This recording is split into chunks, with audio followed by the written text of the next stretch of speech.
Welcome to the War on Wellness. I am your host, Penny McPherson, and I am here to help you on your path to wellness. And today we're talking about the subject of diabetes. We are continuing the series on natural remedies for diabetes. And today's topic is foods that help decrease the insulin concentrations. And so I am happy that you are joining me here today. So thank you. Let me know if you're joining me from either YouTube or if you're joining me from Instagram or if you're joining me from my Facebook pages, either any of the Facebook pages. And so I am happy to be here with you again on this Wednesday. And so we're going to talk about a subject that's really very important. And it's because 37 million people are they have diabetes. According to the CDC, that's 1 out of 10 people. So if you have 10 people in your family, and I'm guessing that a lot of people do, if you have 10 people in your family, then one of them more than likely has the chronic disease of diabetes, and specifically type 2 diabetes. So that is why it is so very important. And that's why I want to use this time to be able to share this information with you. And if you know anybody who has diabetes, put a 1 if you know someone who has type 2 diabetes. I'm sorry, put a 1 in the chat if you know someone who has type 1 diabetes. Put a 2 in the chat if you know someone who has type 2 diabetes. So, or if you know somebody who has both, put a 1 and a 2. So, in my family, there are members of my family who have both type 2 and type 1 diabetes. I myself was also diagnosed previously as being pre-diabetic. And so it is something that I am familiar with, and I was able to make changes in my lifestyle, lifestyle naturally, to be able to combat the diabetes. Okay, we're going to get through this. Okay. So, I do want to tell you first that if you do not have diabetes, or even if you do have it, these are some things that you want to do to prevent diabetes or to combat diabetes, okay? One or the other. So the first thing, there's six things that you can do in order to combat or to fight against diabetes. Hello, hello, hello. Wonderful. I see that I have some 1s in the chat and I have some 2s in the chat. Very good. Very good. There are 6 things that we can do. And they are not very difficult and they don't cost a lot of money either. The first one is to move. Exercise. So get up, move. If you have the room, you can buy just a little personal size trampoline, which is, I think it's like 48 inches wide, and you can just bounce on that. They even have trampolines now that have handles so you don't like fall off and injure yourself. But if you don't do that, if you can walk, if you have stairs in your house, you can use the stairs. If you just walk on your driveway or go to a park, the weather is nicer now than it was a few months ago. And so we have more options to move on the outside of the house. The second one is the right foods, which I'm going to talk to you about more in detail. The third one is stress management. Yes. Okay. Deep breath, everybody. Breathe in through your nose, out through your mouth. It's a really easy stress management technique. You don't have to spend a lot of money in order to learn some different techniques for managing stress, because stress is going to happen. The other is proper sleep. Proper sleep is the fourth tool that you can use to avoid or to combat diabetes. Proper sleep, making sure you sleep between 10 p.m. and 2 a.m. That's when the body's doing the restoration. And that is so important in order to have the proper insulin levels and have a healthy pancreas and have all of your organs and systems working properly. The fifth one is to avoid toxins. And toxins can be found in foods and can be found in our environment and what we put on our bodies. Some of the lotions or sprays or perfumes or whatever it might be that you're putting on your bodies, make sure that you do your research and know whether or not they're natural or whether or not they're chemicals, because it does matter. And the last one is genetics. So genetics play an important part, but genetics are not an excuse. Genetics are not an excuse saying that I have diabetes, so therefore there's nothing I can do. I have diabetes, or my mother had diabetes, or my auntie, or my granddaddy, or whatever it might be. They had diabetes, and so I am just not going to worry about it. I'm just going to have it. That is a defeatist attitude, and that is not the proper attitude or mindset that you should have. We should be positive in the things that we do, and because we should think about the things that whatsoever things are true, kind, of good report. Those are the things that we should think of, and we should want to do all that we can for our body temple, because God gave us one body, this one body to inhabit, to use for his good. So everybody has a purpose. Everybody has a purpose in life. And there is no one who doesn't have a purpose. And our purpose is one, to glorify God in whatever we do, whatever we eat, whatever we drink, whatever we do. So we want to make sure that we are actually using our body and the information. And so I applaud you, because one, you're right here on this broadcast and you're getting the information. So I want to say hello to my friend Veronica. Hola, Veronica. Hola, ¿cómo está? Veronica is in Costa Rica, and so happy that you are watching today. She's a wonderful lady who knows so much about natural remedies. And so many people are looking for natural remedies when they've tried conventional medicines, because medicines do not cure problems. They treat the symptoms. And so we want to look for something that's going to change our body so it's no longer exhibiting those same symptoms. So that is what we want to do. To the average out-of-pocket cost in the United States is $491 billion. Billion dollars. I can't even count to a billion. It would just take too long. That is about, on average, about $1,650 per person. And that's just out of pocket. And so it is, helping our bodies be healthier can save us actually money. It actually can save us money. And so sometimes people say, being healthy and eating well, it costs too much money. No, being sick costs money. A doctor bill costs money. A lab test costs money. A surgery costs money.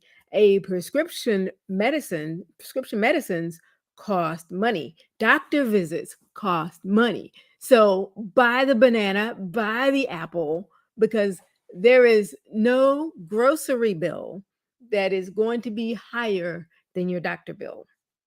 Then if we were to add up all of your doctor bills from whatever that particular chronic disease is, if you just add up your doctor bills from high blood pressure, if you just add up your doctor bills from diabetes, or just add up your doctor bills from having a high cholesterol stroke or something like that, add up those doctor bills and then add up your grocery bills, and more than likely the grocery bills are going to be less. I'd rather spend the money on food than on doctor bills. Am I right?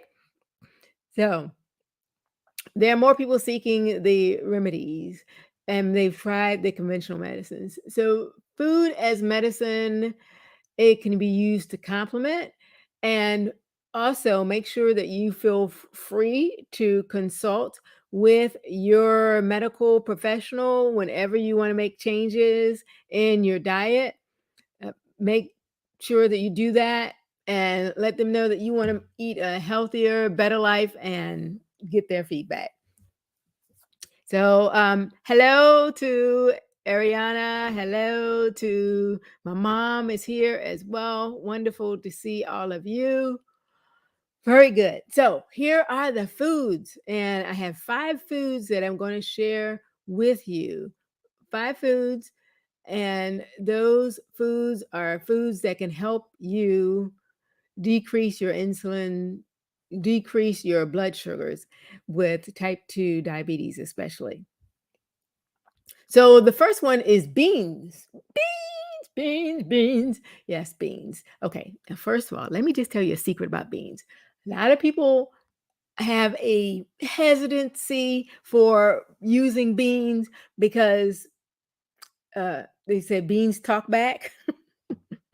Beans create a little orchestra sometimes in people's bodies. And so, what you want to do in order to reduce that is to use the beans that you have to soak. And that means beans that come in a bag. And so, if you take the beans in a bag, you soak those, but you need to change the water in those beans at least 3 times during the soaking process. Okay. I did a whole nother video on that, but we'll have to maybe repost that one for you. But beans are a very good food for the diabetes that some people suffer from, or the diabetes that you want to get rid of. So, what is your favorite bean? I'm curious to know what beans do you all like? My favorite is chickpeas, and I also like lentils as well. What's your favorite? Beans have minerals, they have magnesium, they have potassium, and they have fiber. Fiber is going to be so very important. And a lot of people ask, people who don't eat meat like plant-based Penny, they say, well, where do you get your protein from? You're not eating any meat. Where are you getting the protein from? Don't you have to eat some meat? Don't you have to drink your milk? Milk does the body good. No, you do not have to. So actually, I just had my blood work done, and actually, my protein levels are right in, they're fine. No problems with it. My calcium levels as well. And I don't eat any meat. So don't believe that hype. That is absolutely a lie. I mean, it's what people have been trained to say, and we've basically been indoctrinated to believe that. And so we kind of just believe it, but it's not true. So 1/2 a cup of beans equals the protein in an ounce of meat. So so you can get the proteins from vegetables, so not just beans. So if you have beans and other vegetables that have fiber in them, that have protein in them, then you can also get enough protein with no problems. Okay. And also on the beans, make sure it's not beans that are like packed with sugar. All right, we're going to move along here. Dark green leafy vegetables are the other favorite, the other bean that is helpful for people who are on diabetic diets. Okay, I'm seeing my bean answers coming in here now. Okay, very good. So I have navy beans, and I also have butter beans. I used to dislike butter beans until I had some natural or very um, healthy. No, where were they? Oh, they're fresh garden butter beans. And I did not realize what I was missing. Butter beans, can actually be pretty good. But as a kid, I did not like them. Navy beans. Oh, love navy beans. I used to love navy bean soup. I used to eat navy beans all the time. So yes, those are 2 very good options. So what about greens? What are your favorite dark green leafy greens? So I'm not talking about um, iceberg lettuce or anything like that. Dark green leafy vegetables are also very good to include in your diet because they have vitamin A, C, E, K. They have iron. So those who are low on iron, This is a way to get it. Calcium, potassium, and going back to the iron, if you're low in iron, see, people didn't used to have the challenge with iron years ago because they were eating the greens. They were growing the greens and they were eating the greens. Now we're eating a lot of carbs, a lot of bread, a lot of pastas, rices, and those do not have the iron in them at all. So, iron is another great benefit. And so, yes, okay, collard, yes, and my mom can cook some collards. So, yes, collard greens are a good one. I happen to love kale. I love it absolutely. I love it actually just raw. You do not have to do a lot for me in order for kale to be one of my favorites. Okay, citrus fruits. Another one. Citrus fruits. What's your favorite citrus fruits? I love fruit. And so citrus fruits might be grapefruits or oranges or limes or lemons and or many other fruits. Usually it's a fruit that you have to peel. Oh, and it's very high in fiber and it's high in folate and it's high in potassium. And so citrus fruits are really great. And this time of year is a really great time to actually be eating and buying citrus fruits also, because citrus fruits are in season. They are in season. So the next one on our list of the 5 foods are berries. So berries. Okay, I'm a strawberry person. What berry do you like? What's your favorite berry? There's blueberries, strawberries, raspberries, gooseberries. There are all different kinds. Blackberries. I just had a whole pack of blackberries the other day this week. So very good in staving off, making sure that you're not welcoming diabetes into your life. Tomatoes are the fifth food. Tomatoes have potassium. They have vitamins. They you can eat them raw or you can eat them cooked. Either way, they're going to provide nutrients, actually provide a little bit more nutrients when you cook them. But I've been mentioning potassium. A lot of these fruits have been high, or foods have been high in potassium. Okay, very good. Somebody loves oranges. Very good. And someone loves blueberries and, oh, muscadine grapes. Yes. Oh, yeah. And grapes with seeds. Yes, yes, yes. I have a grapevine outside. Definitely, uh, definitely great answers as well. And so we want to make sure we get our fruits and our vegetables. And it's just really easy. It's really easy. I mean, it's not easy because the way we've been conditioned in the world with the media telling us that we need specifically to, eat this particular fast food product or this thing that comes in a triangle that's baked in an oven. But these foods that are advertised, most of the foods, if it has an ad, if it has a commercial, it's usually not a healthy food. But those are the foods that we're drawn to. And so our bodies are conditioned for those foods. But we have to change our mindset, and change is going to be necessary. And so I've been talking about the potassium that I mentioned in the foods. And the reason that potassium is important to stave off diabetes is because when your potassium levels are too low, then your body is not making enough insulin. And that will lead to high blood sugar. And so high insulin concentrations are it's a precursor for diabetes. And so we want to eliminate that. And also the foods that I mentioned, they're high in fiber. So we want to eliminate that solid waste from our body, because if we have the old waste in our system, and then we want to prevent the recirculation in our bloodstream. And so we don't want, remember the toxins I talked about earlier, we don't want toxins recirculating throughout our bloodstream. We want to eliminate those. So that's why it's important. And those foods, again, are beans, dark green leafy vegetables, citrus fruits, berries, and tomatoes. Those are just some of the foods And I'm available for free one-on-one consultations if you just want to talk about what your health goals are and how you can achieve those. I'm available also for speaking engagements. And hello to everyone at my last speaking engagement at Richmond Evangelistic Center. And it was a high event, over 1,000 people there, I believe.